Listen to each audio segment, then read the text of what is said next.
Olá, meninos e meninas! Iremos iniciar hoje a nossa 7ª aula da Lógica de Programação e Algoritmos. O que nós aprendemos na última aula? Vimos a estrutura condicional de algoritmos, em que ela se divide entre simples e composta, e vimos também a estrutura case. Hoje iremos iniciar pela estrutura de repetição. Certo? Essas estruturas de repetição permitem que um trecho de código seja repetido até que uma condição seja satisfeita. Esses laços de repetição são conhecidos como loops ou looping, devido a lembrar uma execução finita em círculos. Então, hoje nós vamos iniciar pela estrutura para, certo?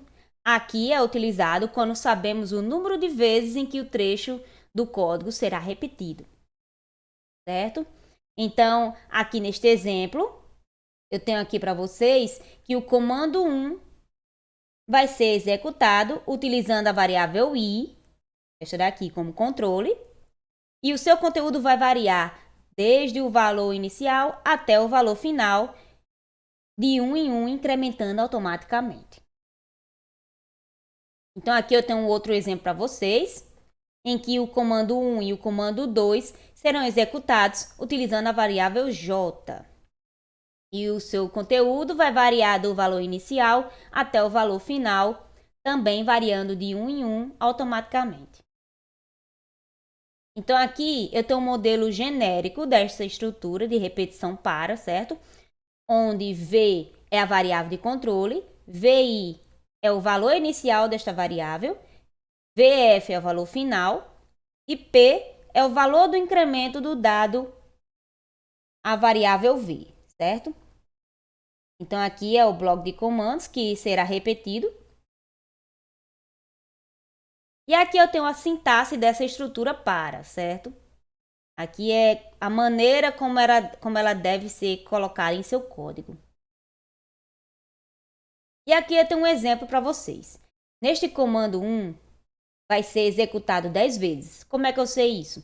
Porque aqui eu estou utilizando esta variável i, que o conteúdo dela vai variar desde o 1 até o 10, incrementando de 1 em 1 automaticamente, certo? Então, por isso, este comando 1 será executado 10 vezes e será apresentado na tela 10 vezes. Aqui eu tenho para vocês a média anual de 50 alunos. Como é que poderia ser feito, certo? Eu declararia as variáveis, aqui no caso foi do tipo real. Essa variável é a variável de controle, que vai ser do tipo inteiro, certo? E aqui foi utilizado a estrutura de repetição para fazer essa média de 50 alunos, certo? Ó, a variável V e a variável de controle. Então, o conteúdo desta média vai variar de 1 até 50, porque eu quero a média anual de 50 alunos. Por isso que é de 1 até 50, variando num passo de 1 em 1, incrementando automaticamente. Aqui temos a estrutura enquanto. Ela é um pouquinho diferente da para, porque na para a gente já sabe a quantidade de vezes que aquele trecho vai ser repetido. Aqui a gente já não sabe a quantidade de vezes, certo? Então, existem situações em que o teste condicional da estrutura de repetição fica no início, certo? Então, aqui eu tenho um exemplo para vocês. Enquanto esta condição for verdadeira, eu vou executar este comando 1, certo?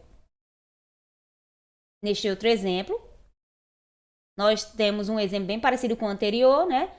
Em que, enquanto esta condição for verdadeira, eu vou iniciar o comando 1, comando 2 e o comando 3. Se essa condição fosse falsa, ele já não entraria na execução. Aqui é um modelo genérico dessa estrutura de repetição enquanto, certo? Então, enquanto essa condição for verdadeira, eu vou fazer o quê? Eu vou executar este bloco de comandos. Vou colocar aqui, certo? Aqui eu tenho a sintaxe dessa estrutura de repetição enquanto. É a maneira como eu devo escrever o meu código, certo? Eu vou precisar do quê? De uma expressão lógica, de uma ação, certo? E consequentemente, dos comandos, né? Enquanto e faça, porque é o que determina que essa estrutura é a estrutura enquanto. Aqui eu tenho um exemplo para você dessa estrutura. Aqui eu tenho o comando enquanto. Então, enquanto x for menor do que y, ele vai executar este bloco de comandos. E x vai receber x mais 2 e y vai receber y mais 1, até que esta condição seja falsa, certo? Então, no momento em que x for maior do que y, essa estrutura vai parar. O meu algoritmo vai finalizar. Bom, aqui nós temos a estrutura repita, que ela, assim como a estrutura enquanto, também não tem um número definido para que esse trecho de código seja repetido. Ela é bem semelhante à estrutura enquanto, mas possui algumas diferenças, como os comandos serão repetidos pelo menos uma vez e a condição se encontra no final. Então, aqui eu tenho um exemplo para vocês dessa estrutura repita, onde os comandos serão repetidos até que esta condição seja verdadeira. Aí, nesse trecho aqui, eu tenho como exemplo para vocês em que ele vai repetir esse trecho de código até que esta condição seja verdadeira. Enquanto a estrutura enquanto está com a condição verdadeira no início do código, essa daqui, a condição fica no final do código dessa estrutura, certo? Então, aqui eu vou repetir esse x recebendo x mais 2 e y recebendo y mais 1, até que o x seja maior ou igual a y. Então, o que nós aprendemos hoje? Aprendemos as estruturas de repetição, a estrutura para, a estrutura enquanto, estrutura repita. Vimos a diferença entre elas. Quais seriam essas diferenças? A estrutura para, eu já sei a quantidade de repetições que eu tenho que fazer. O enquanto, eu já não sei quantas repetições eu tenho que fazer. Mas diferenciando o enquanto do repita, o enquanto a condição fica no início da estrutura e o repita fica no final da estrutura. Certo? Aqui temos as referências. Tenha um bom dia, por hoje é só e até a próxima aula.